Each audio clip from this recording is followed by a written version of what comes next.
Welcome.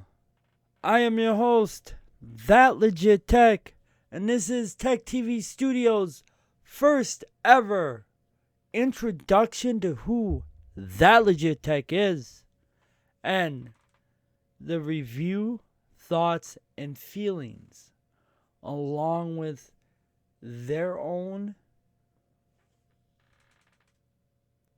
idea of what is going to happen for the future of the game. This is the journey from New World to Aeternum. First off, like I said, I am That Legit Tech. I'm a content creator, upbeat, positive, motivational speaker over on TikTok. But right now, we are going to give our honest review, our feelings and thoughts to what is to come in October 15th. Guys, the journey from New World to Aeternum first started September 28th, 2021. AGS, Amazon Game Studios, released a game that peaked at the top of 900,000 players. Yes, 900,000 straight out the gate. Everybody was shocked. The raves and rants of the game were phenomenal. I enjoyed it. I convinced one of my friends to get it for his laptop. We sat endless hours playing the game. It was a great game. Logged 200 plus hours into it. For us, it was a switching back and forth. We're console players. So, yeah, it was enjoyable for us to start and play this game on PC. But we didn't stick to it because it was complicated. I also was a starting content creator trying to make content, and the switching back and forth was hard. And I didn't want to do it. So we kind of fell off. We heard about it here and there. Some news that I kept up with was there was a DLC called Angry Earth that was released in October 3rd of 2023. Now, surrounding the game, New World, and the developers of AGS are not good. And if you were to Google or look at any Reddit threads, you will not get a positive feedback up until, I want to say sometime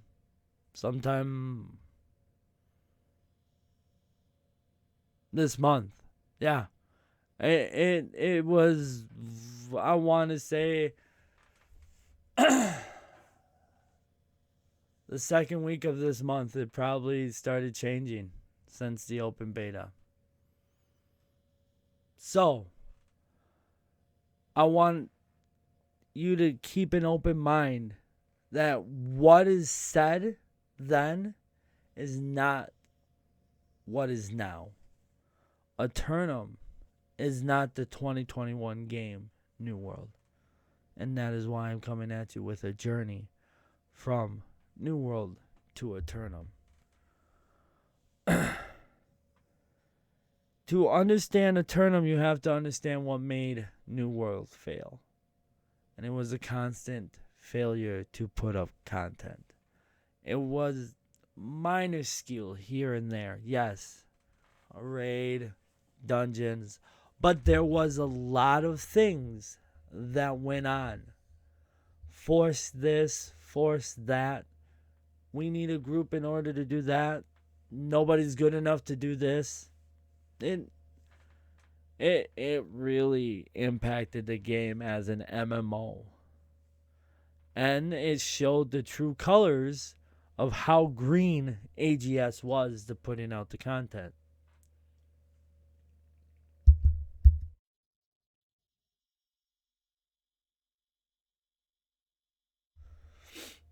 So, their player base dropped. And we ain't talking here there. We are talking significantly. Enough that before the open beta, people would say this is a dead game. Some people would say this is on its last leg. And some people will classify what is coming as a cash grab. That is where you need to keep the open mind. Again. Okay. Because moving forward,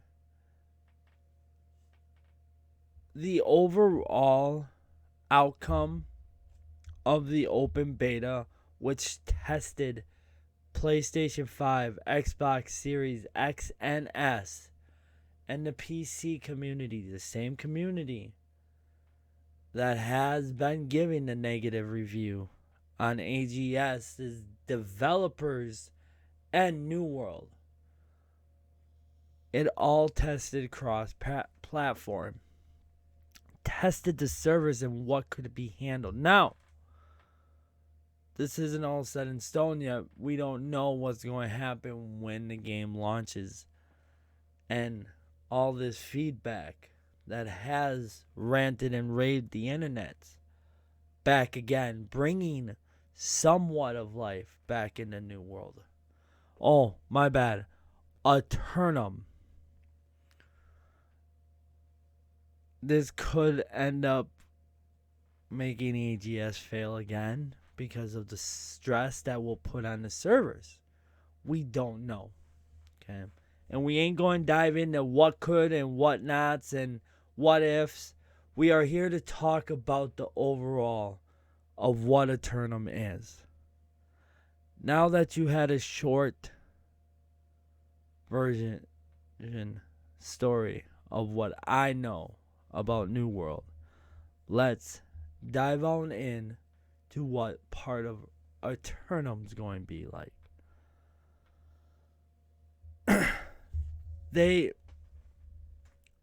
And I still play the game now. Like I've flopped back and forth playing it because I needed to, because I wanted to be able to understand what I am talking about.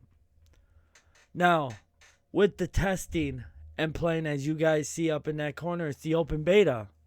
Yes, I am currently testing the open beta. Okay. The overall start of the game is by far different. You automatically are thrown into cutscenes. Big cinematic cutscenes. You as a player are diving into what is Aeternum. You are that player.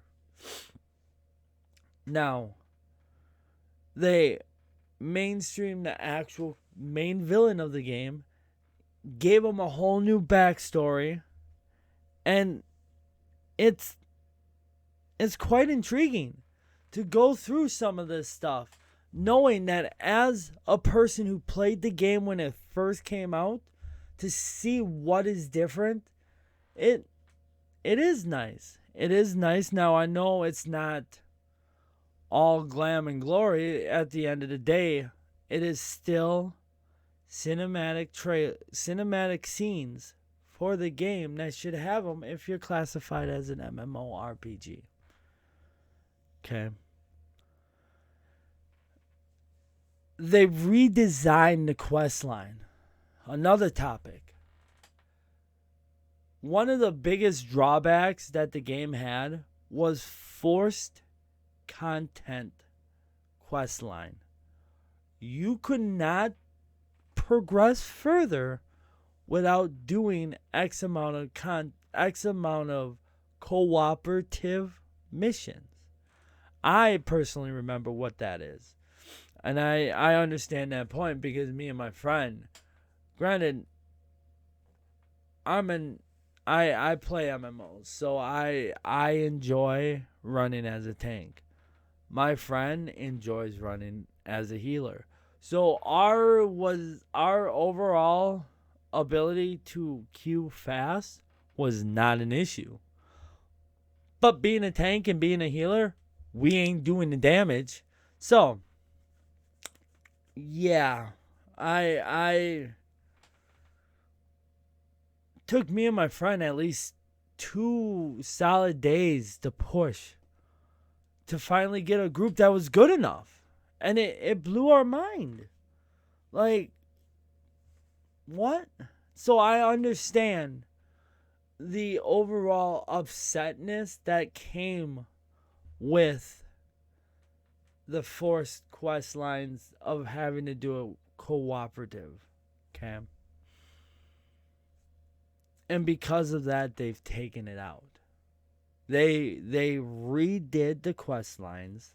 They redesigned and refitted it so it could be played as a single player. And they reintroduced they introduced new things that allow you to progress further as a single player person. In my mind, that's still new content. I mean, granted, you're going to run it and you're going to run it and you're going to run it. It's still going to drop you gear you are looking for. Okay. The ability to group up and play cooperative is still there. And that is what is going to make it on a console. I feel like I have friends that actually enjoy when me and my friend were playing this game. They enjoyed hearing about it and wanted to play, just didn't have a PC. But they're console players, so they're getting the game. It is a fun game to pick up and play with friends. And now the fact of the redesigned quest line to be able to play single player, that's amazing on itself.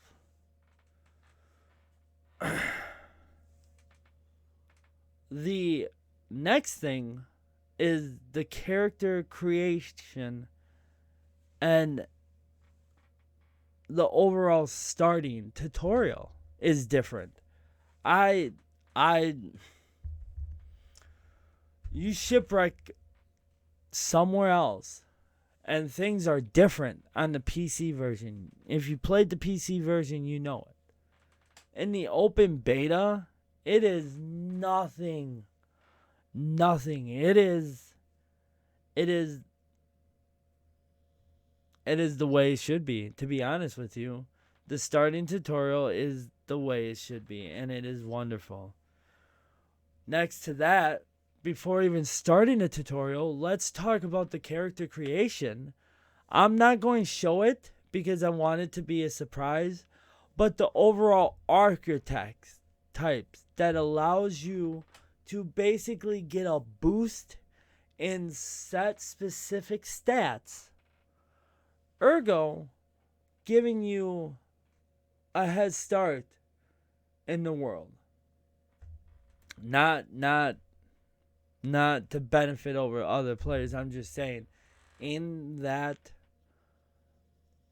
archetype that you are able to do, like as you see on mine, there's a certain type that I run that give me straight boost in strength, and my gathering or trade skill is what they're called. 3 of them get a boost based on that alone too. Now these architects range from destroyer to something to mystic. It's all unique and creative in its own way. And honestly, it is nice. It reintroduces something new, and it doesn't just make the start of the game so blah. Because honestly, it was. I went back and I played it after playing the closed confidential beta. I was like, what is different about it? I went back and I played the PC version. And I was like, wait a second.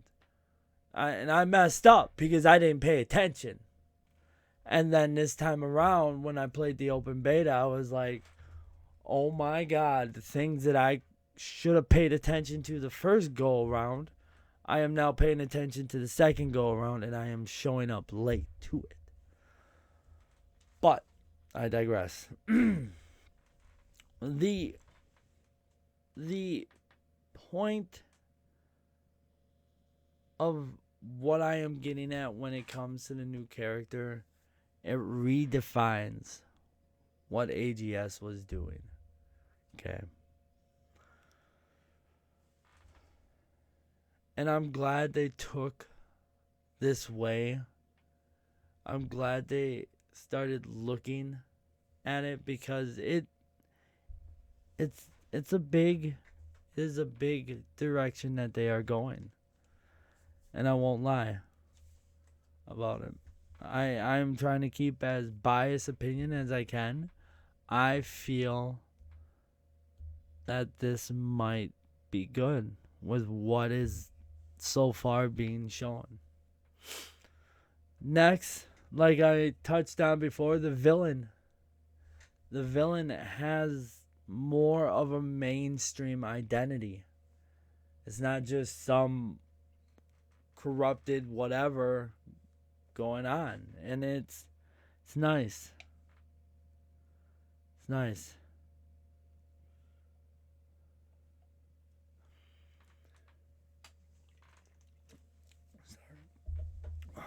Getting a little cotton mouth dry. As we progress forward, I know there is negativity surrounding the game and AGS. Okay. And that's where I am also doing this video. For you console players that are coming into this new Aeternum, you got to keep an open mind. You cannot allow what happened in 2021, 2023. Yes, 2023 was just last year. Almost a year before the console version release. I get it. But the direction that they are going could possibly be a right direction if it does not fall short when it comes to October 15th. And I say that because I don't have to buy the game on console. I don't. And this is where I reinforce it for the veteran players of the game. Guys, if you invested all the way up to Angry Earth DLC, you have the ability to get this upgrade for free. And I'm sorry for the people who didn't invest in the DLC. I get it. You didn't want to invest in any money into AGS. I get it. It's hard when the community dev teams do not listen. I'm an ex-Destiny player, so I understand. I still sunk money in a Destiny. I am getting to the point that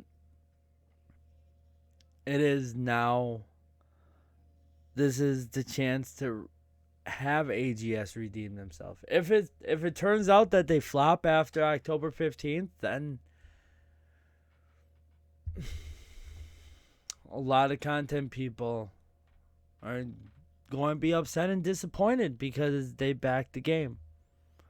And that is why I'm saying it is still free for any PC player who invested up to Angry Earth.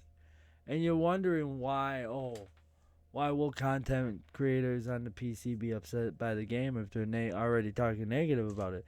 Well, you see here, chat, or viewers, I should say, not chat, viewers.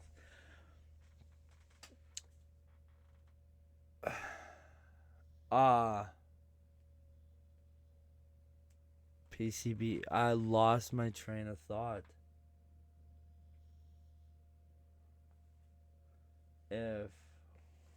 Wow. Why would PC players be upset if... Because they took the chance to believe in AGS.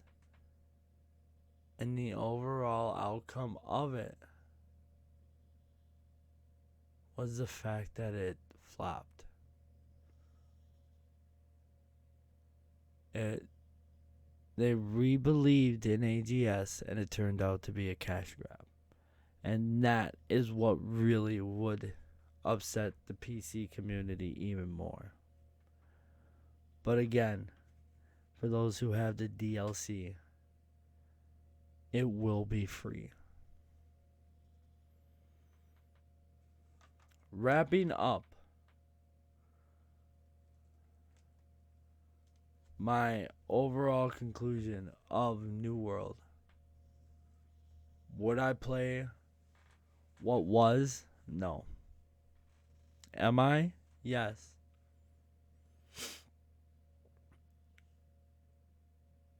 What Aeternum offers is so much more of a polished game. Okay. For you PC players, let's look at the polishedness. Okay. Let's see and enjoy having 2 new communities be introduced to the game. Let's hope and pray that the population goes back up and the devs and AGS listen. Now, I know with October 15th, we're getting a new 10-man raid. There's also the single player content mode that's being put in. The soul trials. Get it? They're repeatable, but they are what is going to help drop high-end gear. The gear is being raised to 725.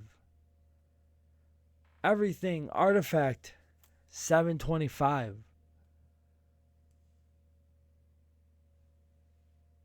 The releasing of Aeternum and what October 15th will bring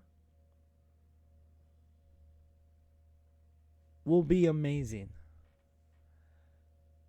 And if the people in the New World community, aka the devs, stick to what they said about big content releasing moving forward, Season 6 moving forward, and then from what I heard was a roadmap of 2025. Now, if AGS can deliver on that, if AGS can stick to that, I will fully believe in seeing this game have a future. If it doesn't, then I don't see it making it past the end of the year. And that is my true 100% unbiased opinion. As much as I will love what the console brings, I do not think that if AGS flops after October 15th, I don't think it will make it past the end of the year. So, with that wrapping up the final bit of my review, I encourage everybody to drop a sub, drop a thumbs up if you made it to the end of the video. I don't have chapters set up now, and this is all 100% pure non-edited. So thank you all for tuning in to everything that I have said. Thank you for listening, and thank you for taking that journey from New World to Aeternum. This is Tech TV Studios, and I am your host, That Legit Tech.